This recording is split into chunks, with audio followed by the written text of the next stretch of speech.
करा लो बाबा जो तेरी मर्जी। कर्म करा लो बाबा जो तेरी मर्जी। कर लो करा लो बाबा जो तेरी मर्जी। कर्म करा लो बाबा जो तेरी मर्जी। कहना भी होगा बाबा, कहना भी होगा बाबा, तुम्हीं से कहूँगा। कहना भी होगा बाबा तुम्हीं से कहूँगा। आले चलोगे वहाँ मैं चलूँगा, जहाँ ले चलोगे वहाँ मैं चलूँगा।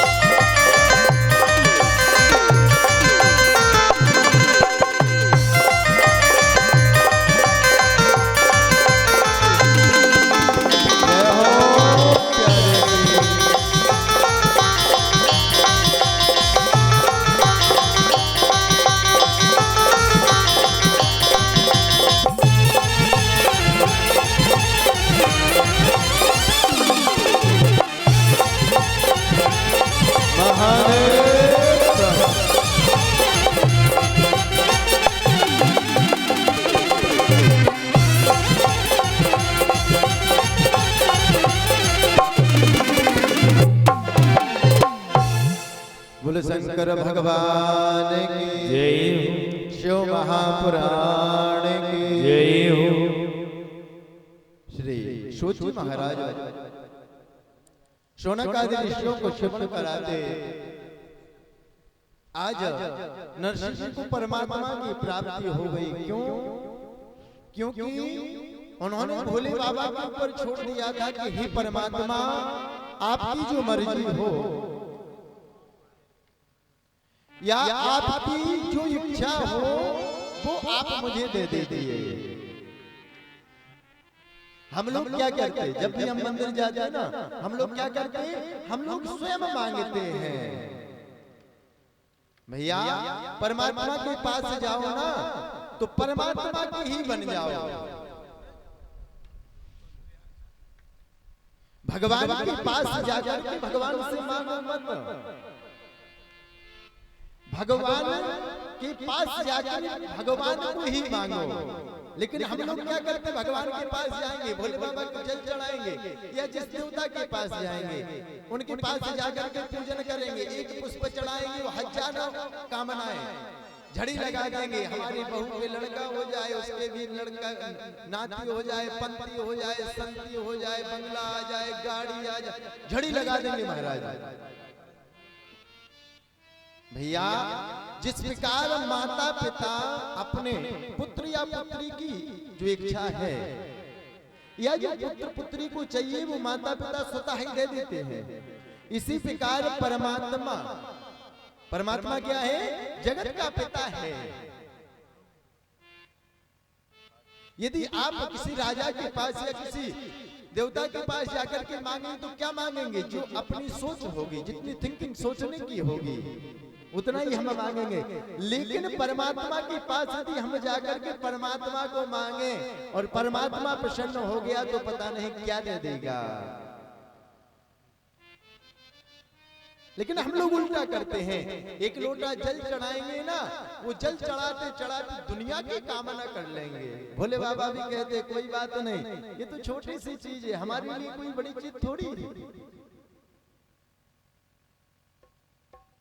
यदि परमात्मा के पास जाकर के कुछ नहीं मांगेंगे ना, परमात्मा वो देगा जो हमको कभी हमने सोचा भी नहीं होगा, हमारे दिमाग से अलग होगा, वो वस्तु हमको देगा।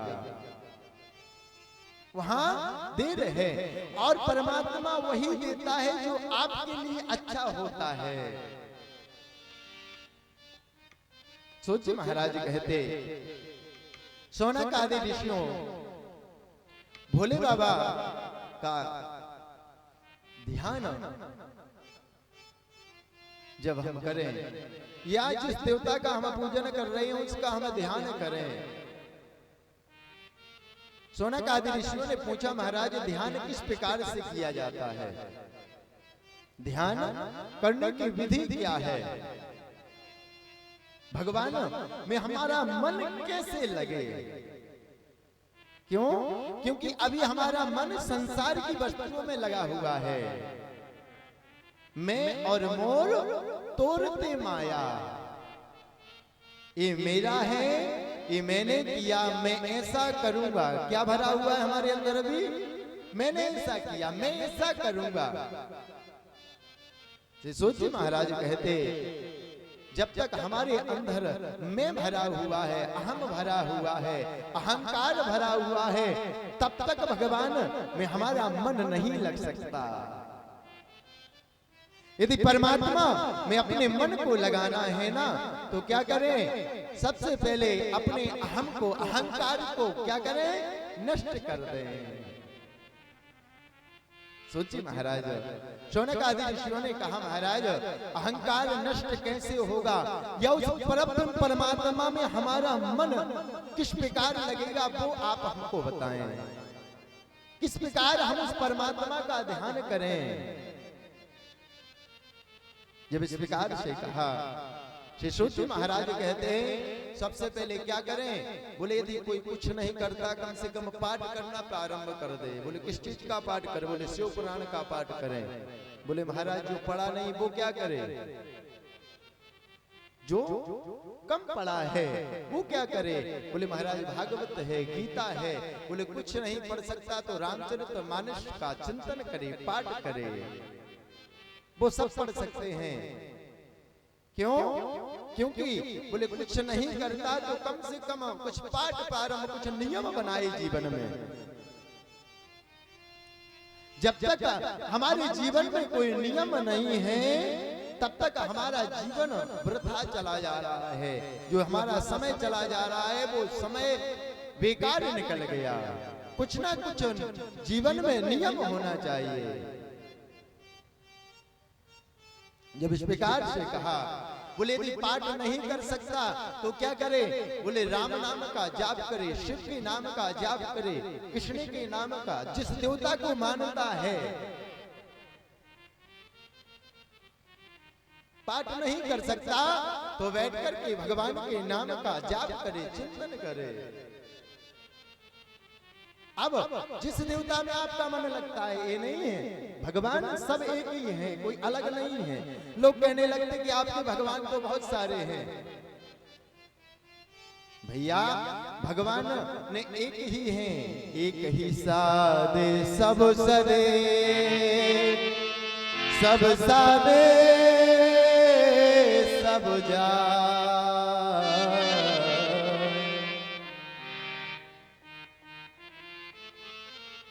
भगवान एक ही हैं, एक ही परमात्मा ने कई अवतार ले लिए। किस प्रकार? जिस प्रकार हमारे परिवार में कितने सदस्य होते हैं, पहले माता पिता, फिर बाल गोपाल, फिर उनके भी बाल गोपाल, तो वो दादा दादी बन गए, उनके भी बाल गोपाल। क्यों? यदि एक ही व्यक्ति रहेगा तो वो परिवार कहलाएगा क्या? नहीं कहलाएगा। इसीलिए एक से क्या हो गए? भगवान अनेक रूपों में विभाजित हो गए।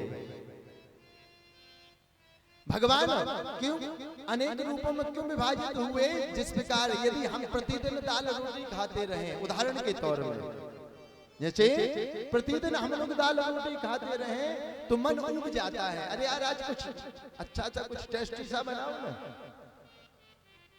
अब वही दाल रोटी क्या की, उस दाल को पानी में डाल दिए फुलाने के लिए, और सुबह सुबह उसमें पालक मिलाकर के उसकी पकौड़ी बना दिए। अब है वही दाल, लेकिन उसका आकार चेंज हो गया, रूप बदल गया। अरे बोले यार आनंद आ गया।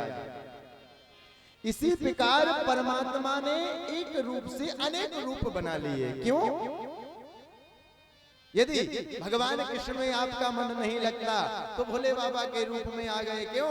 बोले भोले बाबा बहुत अच्छे हैं, इनके ऊपर जल चढ़ाओ तो प्रसन्न, स्वयं चढ़ जाओ तो प्रसन्न, घंटा छोड़ के भागो तो प्रसन्न।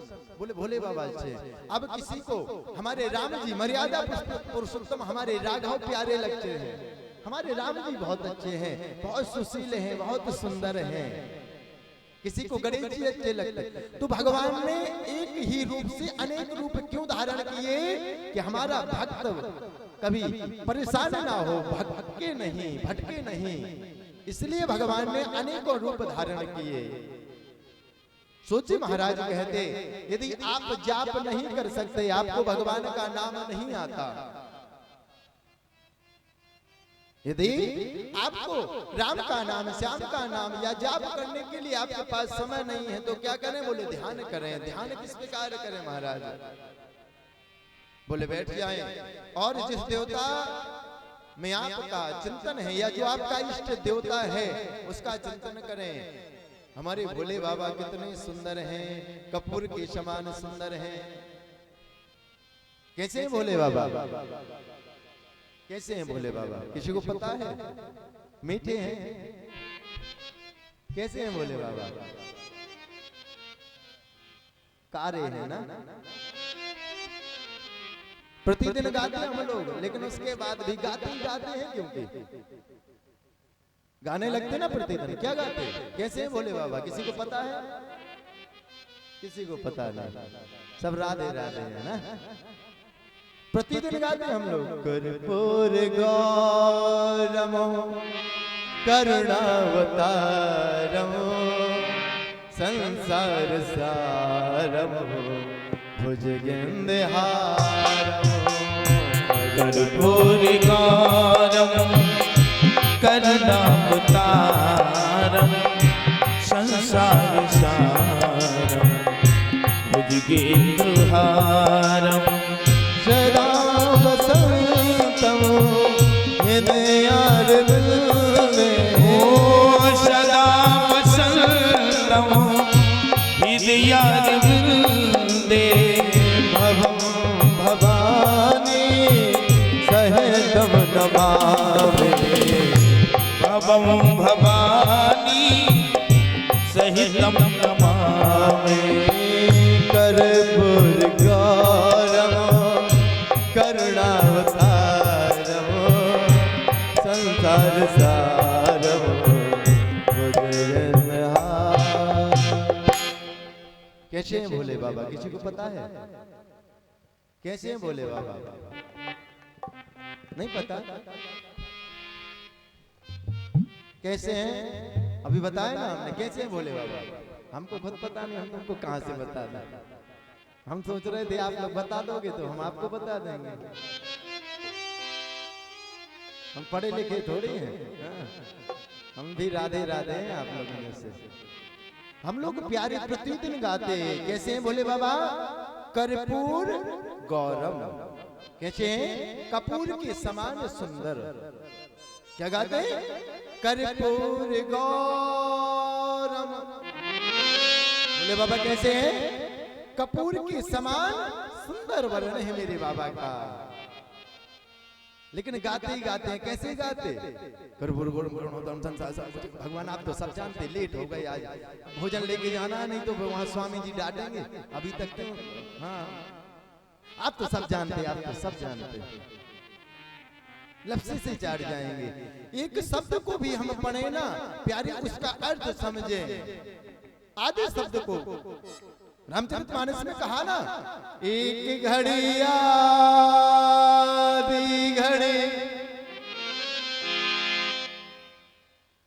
भगवान ये नहीं कहता कि आप 24 घंटे के लिए हमारे लिए बैठ जाओ। यदि जब कुछ करोगे नहीं है, कर्म भूमि है, तो आएगा कहां से? लेकिन एक शब्द को भी पढ़ो, लेकिन वो शब्द कह क्या रहा है, इसका अर्थ क्या है, इसका शब्द अर्थ क्या है, इसकी मीनिंग, इसका अर्थ क्या निकलेगा। हम लोग बोलते प्रतिदिन है, प्रतिदिन गाते, सबको याद है। भगवान कैसे हैं? समझ में आया किसी के? कैसे है भगवान? कपूर के समान सुंदर हैं भगवान। बोले बाबा कैसे हैं? हाँ, कर्पूर गौरम। दूसरा शब्द महाराज, ये जो इतना एक श्लोक है ना, इसमें ही भगवान की पूरी महिमा छुपी हुई है। सब लोग जानते हैं लेकिन उसको बस गाते हैं और चले जाते हैं। दूसरा शब्द क्या है? पहले कहते हैं कर्पूर गौरम, दूसरा शब्द करुणावतारम।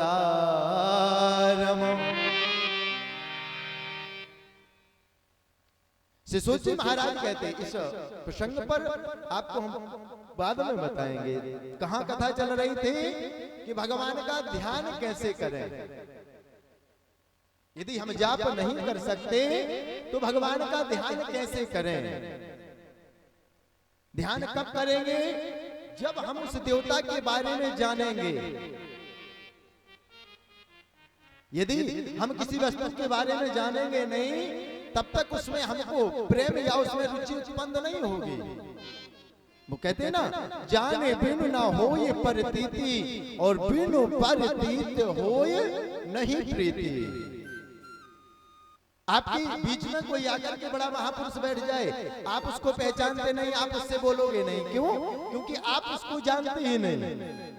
जाने बिनु ना होए प्रतीति बिनु प्रतीत होए नहीं प्रीति। तुलसीदास बाबा लिखते, यहां श्री सूची महाराज कहते, ब्रह्मा क्षत्रिय वैश्या नाम श्रूयतां सोत्योच्यते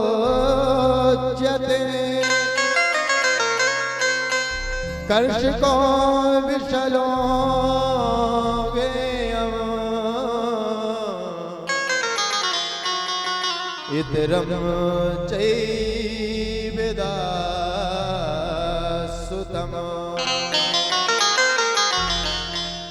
बोले क्या करें? यदि हम भजन नहीं कर सकते बैठ करके तो क्या करें? बोले चिंतन करें। अब भैया चिंतन हम कभी भी कर सकते हैं। यदि हम कोई कार्य कर रहे हैं, जैसे माताएं भोजन बना रही ना, भोजन बनाते बनाते भी चिंतन हो सकता है, करना चाहे। हाँ भाई लोग तो प्रसन्न हो रहे होंगे, हम माताओं के लिए ठीक कह दिया महाराज ने। आप लोग भी कर सकते हैं प्यारे। आप कोई कार्य कर रहे हैं और वो आप कार्य भी कर सकते हैं और मन में भगवान का चिंतन भी कर सकते हैं। मन से थोड़ी कोई कार्य करना है। यदि हम कोई कार्य कर रहे हैं और वो काम करते करते भगवान का चिंतन, जैसे माताएं आटा को गूंथती हैं या भोजन बना रही हैं, अब भोजन बनाते बनाते जो उस परमात्मा का चिंतन करते हैं, दो कार्य हो जाएंगे एक साथ।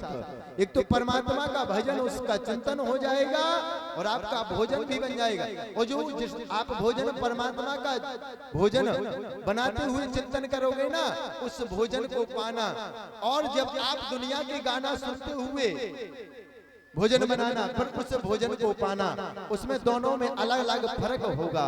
स्वाद में अलग अलग टेस्ट जो है ना परिवर्तन हो जाएगा। क्यों? क्योंकि जब हम कोई भोजन या कोई भी वस्तु को बनाते हैं ना और भगवान का चिंतन करते हैं कि ये भगवान के लिए वस्तु है या भगवान के लिए हम भोजन बना रहे हैं, तो वो प्रसाद बन जाता है। यदि उस अन्न में कोई दोष होता है ना, वो दोष समाप्त हो जाता है। सोचिए महाराज कहते, प्यारे यदि व्यक्ति चिंतन करते करते कोई कार्य करता है ना, तो वो कार्य सफल हो जाता है। क्यों? क्योंकि उसमें परमात्मा सहायता करता है। से सोचिए महाराज कहते, ध्यान की भी विधि है।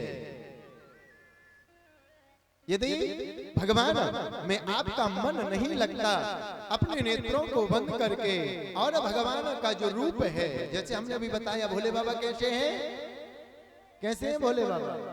कपूर के समान सुंदर। आप भोले बाबा के कोई भी चित्रपट देखना, जो आकार रूप में है, निराकार में जो लिंग रूप में है, उनका स्वरूप अलग है, लेकिन जो आकार के रूप में है कोई चित्रपट आप देखना, उसमें कितने सुंदर हैं भोले बाबा। और भोले बाबा सुंदर क्यों हैं? भोले बाबा से सोचिए, महाराज ने शौनक आदि ऋषियों से पूछा, महाराज भोले बाबा संहार करता है, भोले बाबा क्या करते हैं संसार का? कल मैंने बताया था 3 देवता जो हैं, ब्रह्मा विष्णु महेश। ब्रह्मा जी क्या करते? हम लोगों को बनाते हैं। जिस प्रकार भगवान को सामग्री दी जाती है ब्रह्मा जी को, उसी प्रकार हम लोगों की वो रचना करते हैं। विष्णु भगवान पालन करते हैं और भोले बाबा संहार करते हैं। अब भैया यदि किसी वस्तु को हमको समाप्त करना है, संहार करना है, मिटाना है, तो क्रोध करना पड़ेगा ना। क्या करना पड़ेगा? क्रोध करना पड़ेगा। जब क्रोध आएगा तब हम अपने ये बवाल तब तो हम फेंकेंगे जब क्रोध आएगा। बिना क्रोध किए हम कोई भी वस्तु को नष्ट नहीं कर सकते। सूत जी महाराज कहते हैं, शौनक आदि ऋषियों भोले बाबा फिर इतने सुंदर क्यों हैं? भगवान कैसे हैं? कपूर के समान। कपूर कैसा होता है? एकदम सफेद, बिल्कुल स्वच्छ, उसमें कोई कालिमा नहीं होती। भगवान इतने सुंदर क्यों हैं? सवाल उठता है। कृष्ण जब स्वीकार से कहा, श्री सूत जी महाराज कहते, शौनक आदि ऋषियों भगवान सुंदर इसलिए हैं, वर हमेशा परमात्मा के चिंतन में रहते हैं। और जिस वस्तु का हम चिंतन करते हैं, भोले बाबा क्या करते? राम जी का चिंतन करते हैं। हर समय राम नाम का जाप करते रहते हैं। अभी आगे कथा आएगी, जब रामचरितमानस में कथा आती है एक, जब राम जी ने रामेश्वरम की स्थापना की, लंका पर विजय प्राप्त करना है। अब महात्माओं ने कहा, प्रभु इनका नाम भी तो रख दो। बोले ये है रामेश्वर। बोले इसका अर्थ? बोले जो राम के ईश्वर वो रामेश्वर। भोले बाबा प्रकट हो गए? बोले नहीं, उन्होंने समास को चेंज कर दिया, शब्दों को। बोले रामश्चासौ ईश्वरः तस्य रामेश्वरः। बोले जो राम ही ईश्वर है वो है रामेश्वर। भोले बाबा राम जी को अपना इष्ट मानते हैं और राम जी भोले बाबा को अपना इष्ट मानते हैं। दोनों एक ही हैं, लेकिन विभाग बांट दिया गया। क्यों? क्योंकि एक ही व्यक्ति सब कुछ नहीं कर सकता। इसलिए अनेकों रूपों में भगवान, जब भगवान का मन होता है तो एक रूप से अनेकों रूपों में बन जाते हैं। सूत जी महाराज कहते, भोले बाबा सुंदर क्यों हैं? क्योंकि राम जी का, मेरे राघव का चिंतन करते रहते हैं। और हम लोग बहुत बड़भागी हैं। क्यों? क्योंकि अब राम लला हमारे जो वर्षों से हम लोगों की उम्मीदें थी,